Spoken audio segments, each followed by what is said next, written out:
So I wanted to do a quick how-to recording on setting up Paperless Office so that you would email the customers. So here on the screen, I have customer maintenance open, and you can already see that an address or an email address has already been entered here for the customer. That doesn't mean it will automatically email this to Paperless. What you have to do in order to turn the Paperless on for this customer is you go up here to the More button. You do the drop down, you have to go to Paperless Office Delivery Options, and then you have to tell it what documents you want to send via Paperless. So I'm going to do a drop down here and say I want my accounts receivable statement and I want it emailed.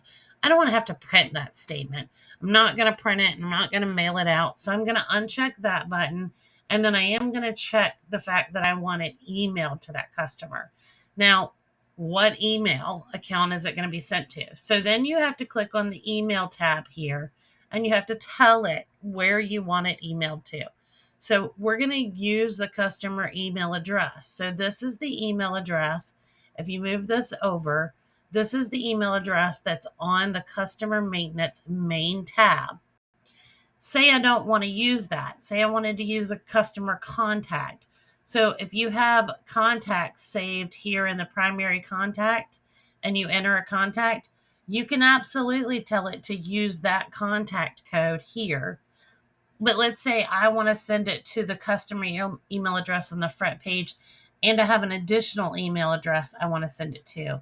Then you would type in that additional email address here under additional email addresses, and it would send it to both accounts every time you send out statements. Now, what you can also send out, you have to set it up for each form or each document you want to send out.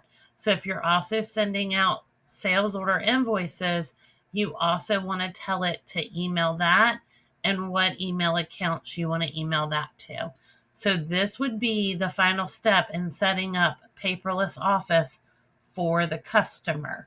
Now, I said something about setting up a contact. In order to set up a contact, you would click on the blue arrow, you would come up with a contact code and enter this information in, and that would set up the contact. As you can see, there's some contacts in here for this customer, and you would give it a contact code and set it up here, and then you could choose it also to send to these in the Paperless Office options.